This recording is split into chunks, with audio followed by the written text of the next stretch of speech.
Grabe po, may breaking news po tayo. Nako. Patay tayo dyan. Nako po, ayan na nga ho, sinasabi ko di ba? Matagal ko na sinasabi nyo ito Huwag nyong antayin ang pangalanan kayo. Kasi nga, alam mo, iba ito si VP Sara Duterte, diretsuhan ito. Kaya sana, nung una pa lang sinasabi ko na tumahimik na, shut the fuck up. Ayaw nyong tumahimik, di ba? Ang kulit nyo O ayan, nagsalita na si VP Sara Duterte, napuno na rin si Baste. Nako po! Ay nako, kasi kayong mga chismoso-chismosa, kung kayo ay hindi masaya sa buhay ninyo, huwag nyo nang pakialaman na may buhay. Porket walang nagmamahal sa inyo, pati mga minamahal ng ibang tao pinakikialaman nyo. Ang pakialamero nyo kasi.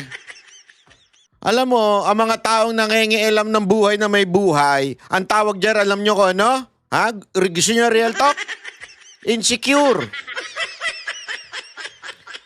Yung mga, alam mo, ako po kasi sanay po tayo sa ganyan Sanay po tayo kasi tayo po ay nag-handle ng mga talent, especially mga babae. Ang mga babae talaga meron silang meron sila talagang problema na makasama ang isa't isa. Hindi ko alam kung bakit. Pero kaya nga tayo merong salitang catfight di ba? Talagang ang babae mahilig yang hindi mo mapigilan yan Medyo kung ang lalaki nagpapataasan ng hihi. Sila po, wag na nating banggitin. Baka ma-sensor pa tayo dito. Di ba? Hindi, wala akong biro, di ba? Kasi nga, sabi ko nga sa inyo, kung ikaw ay walang magawa sa buhay, kung ikaw ay malungkot, walang nagmamahal sa'yo, Huwag ka nang tumahimik ka na lang kasi magagalit lang ang tao sa'yo di ba? Nakakasira ka ng buhay na may buhay. Yan ang it's really obvious na kung anong nangyayari.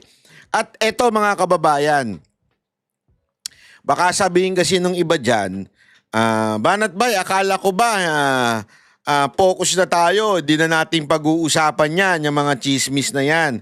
Alam mo, ako po, matagal ko na sinasabi yan. Ilang araw ko na po sinasabing tahimik na. Huwag na niyong palakihin, huwag niyo nang palalain, huwag niyo nang pag-usapan. Ang dami niyo pa rin komento ng komento Ang dami niyo pa rin satsat ng satsat dyan. At ayan na nga po, nagsalita na ang ating Vice President. At alam nyo mga kababayan, hindi na natin may iwasan na pag-usapan to once and for all. Pag-usapan natin to para manahimik na yung sobrang daldal. At this time, pinangalanan na. Walang iba kung hindi si Maharlika. Again, am I siding with Maharlika or Joey or si Jazz? Hindi. I'm just giving you facts. Facts tungkol kay Jazz. Yung sinasabi nilang, sinasabi ko daw na dinidepensa ako. Hindi. Sinasabi ko, mayaman yung maali. Dahil kilala talaga yan sa Bacolod. Tanongin sa Bacolod. Kilala ang pamilya nila. Hindi pagdepensa yun. Sinasabi ko lang yung facts. Ngayon, again kasi yung iba naman dyan, hindi, this is about Amy Marcos. Hindi na ito about Amy Marcos. Alam ko si Joey Macam Amy Marcos. Alam ko yan. Kasi di ba kung maaalala nyo, nagdebate pa nga kami niya ng live Alam ko na noon pa yan. Given na yan. At the same time, hindi po ako, hindi ako Amy. Kasi baka akala nung iba sinisiraan ko lang si Maharlika. Hindi po. Wala na akong pakialam sa kanya. Wala akong pakialam sa kanya. Ang gusto lang natin, once and for all, tumahimik na sila. Nag-aaway sila sa isang bagay na hindi naman dapat nila pinakikialaman dahil may nasisirang samahan. This time, hindi na tayo magpapaligoy-ligoy.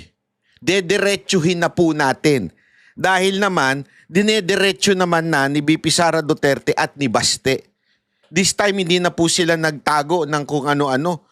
Talagang eto na yun since isiniwalat na ni Maharlika ang lahat diyan sa girlfriend, ikikwento ko na sa inyo ang tunay na nangyayari. Na ito ay sa totoo lang, alam naman na ng mga taga Davao. Pero ito yung tinatawag na open secret na yan o sabihin na nating tabu yan. Alam, pero hindi pinag-uusapan. Kasi nga, pinoproteksyonan si Pangulong Duterte doon sa mga pinklawan, sa mga tanso, sa mga NPA.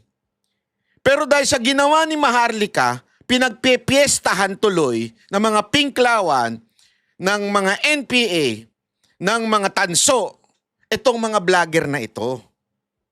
At maging si Pangulong Duterte pinagpepiestahan na rin.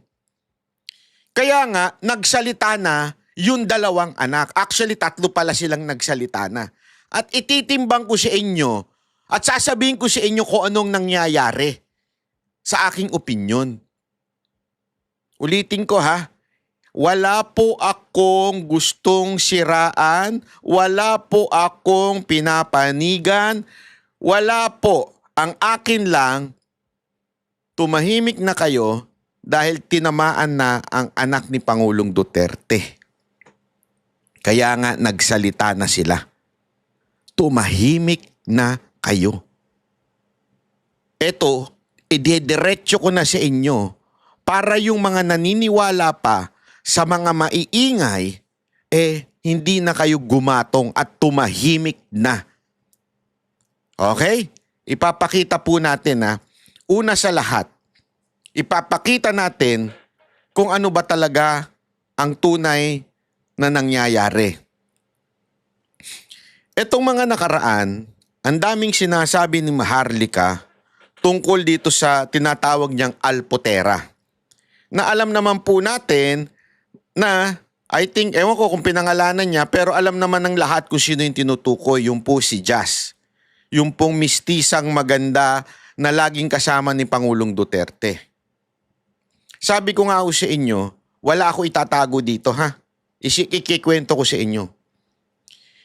Kaya hindi ako nagsasalita tungkol diyan dahil ako mismo ilang beses akong nakapunta sa Malacanang nung Pangulo si Pangulong Duterte at nakikita ko kung sino po ang nakapaligid sa kanya at kung anong treatment nila kay Pangulong Duterte at kung anong treatment ni Pangulong Duterte sa kanila. And they were all professionals. Habang nandun sila, wala naman ako nakikitang naglalampunchingan. Wala ako nakikitang, of course, professional kasi si Pangulong Duterte. Ang private ay private. Kung ano man ang gawin nila sa pribado, wala akong pakialam. Pribado yun eh. Ang importante sa akin, nakikita ko na maayos naman ang approach nila. At yung lahat ng mga babaeng nakapaligid kay Pangulong Duterte, oo, hindi lang po si Jazz. Lahat po sila ay profesional. Lahat po sila ay respeto ang ibinibigay kay Pangulong Duterte.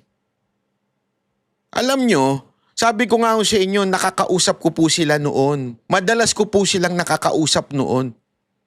Wala po akong nakikitang, sandali, medyo bumabastos na itong isa. Walang ganon. Ngayon, kung magbastusan sila sa private life nila, abay problema na nila yun.